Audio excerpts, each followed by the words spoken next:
Le passage que nous avons lu, c'est le verset 36 là, de notre construction. Je donne 30 minutes, donc je vais aller vite. Il dit, car vous avez besoin de persévérance, afin qu'après avoir accompli la volonté de Dieu, vous obteniez ce qui vous est promis. Dans cette assertion, ou dans cette déclaration, ou dans ce verset, il y a trois vérités qui se dégagent.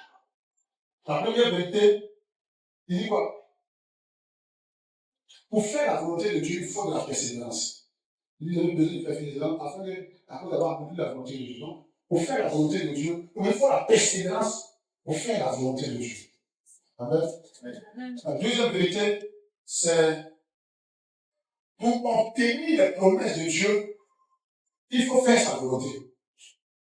Parce qu'il dit afin qu'après avoir accompli la volonté de Dieu, vous obteniez ce qui vous est promis. Ce que Dieu a promis, pour que je puisse entrer dans cette promesse, il faut entrer dans la volonté de Dieu. Et le troisième pensée de vérité, c'est qu'après la persévérance pour faire la volonté de Dieu, il faut persévérer pour obtenir ce qu'il a promis. Et donc, comment? Après la persévérance, pour faire la volonté de Dieu, il faut la persévérance.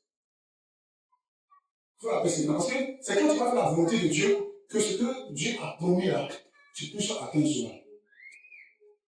Mais en même temps aussi, après avoir fini de faire la volonté de Dieu, et que tu es dans une situation de l'accomplissement, il faut encore demeurer dans la persévérance. Pour dire qu'aujourd'hui, je vais parler d'un temps soit plus de persévérance. Alléluia. Un temps soit plus de la persévérance. D'abord, comprenons que la persévérance rime avec le temps. La persévérance va de pair avec le temps. On ne peut pas parler de persévérance sans parler du temps. Le temps et la persévérance vont pratiquement se cohabitent. Alléluia. Parce que le temps combat la persévérance. Le temps même se présente comme l'ennemi de la persévérance. Et les humains même en parlent. L'homme même en parle. Par exemple, on a ce philosophe Simon de Beauvoir qui dit ceci. L'homme se contente de tuer le temps en attendant que le temps est tué. Donc pour l'homme, le temps est un ennemi vampirique qui tue l'homme, qui est un ennemi de l'homme. Moi, il va dire, oh douleur, le temps mange la vie. Le temps mange la vie. Donc, le temps se présente comme un ennemi farouche de l'homme. C'est vrai qu'on va être, ça veut dire, au fur et à mesure que le temps passe, on va inexorablement vers la mort. Et donc, ça semble nous empêcher d'atteindre certains objectifs. Donc, le temps se présente comme un ennemi de Dieu, des choses, de la persévérance, même de l'homme. Mais le temps aussi, en fait, éprouve, check, valorise ou révèle la qualité de la persévérance. Et il définit la persévérance. C'est le temps qui va éprouver la persévérance, qui va révéler la qualité de la persévérance que tu as. Quelqu'un comprend? Abraham Dieu pouvait dire, on ne perd rien de précieux en prenant son temps. On ne perd rien de précieux en prenant son temps. En matière de temps, nous avons deux espaces de temps.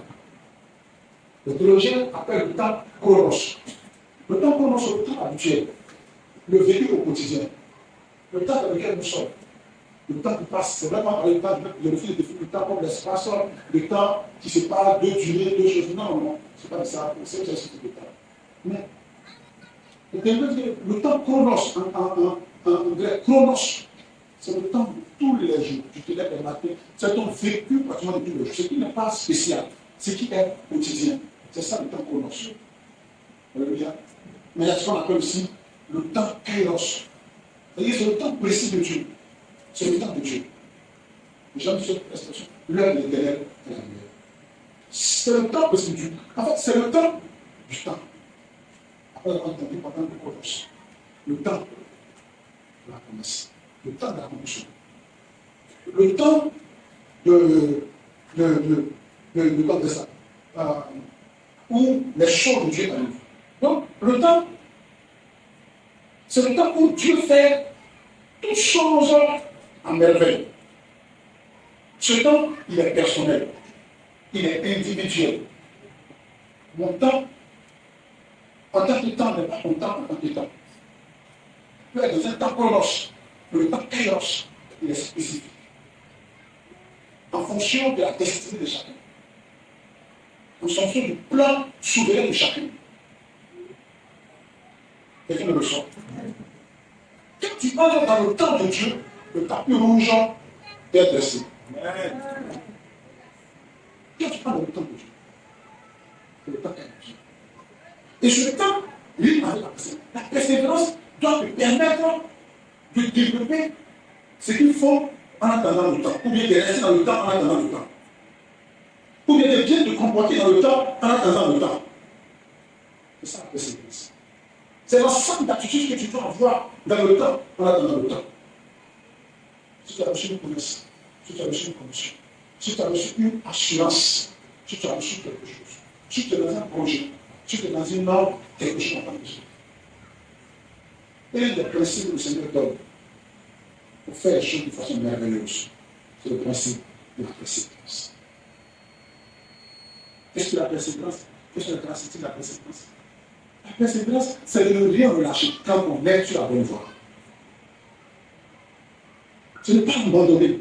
La persévérance, ce n'est pas se décourager. Vous savez, les épreuves, dans l'épreuve, Dieu parle à un peuple qui a bien commencé, mais qui, au fur et à mesure que le temps passe et que les épreuves se font rudes, ce peuple a tendance à retrouver dans ce qu'il a laissé, c'est-à-dire le judaïsme. Un peuple qui était gagné par le découragement. C'est comme ça, perd son assurance. C'est pourquoi il va au chapitre 12, il va dire, il répète les choses. Après avoir défini au chapitre 11, la bibliothèque de faire la bibliothèque des héros de la foi. Par la foi, Abraham a fait ceci, par la foi, ceci a fait cela, par la foi, il a fait ça, par la foi, telle personne, par la foi, telle personne. Maintenant, au chapitre 12, verset 1, il dit, regardez le chapitre 12, verset 1, chapitre 12. Chapitre 12, chapitre 12, verset 1, verset 1, chapitre 12, chapitre 12, verset 1. Il dit, nous, donc aussi, puisque nous sommes environnés d'un si grand milieu de témoins, et de témoins, après chapitre 11,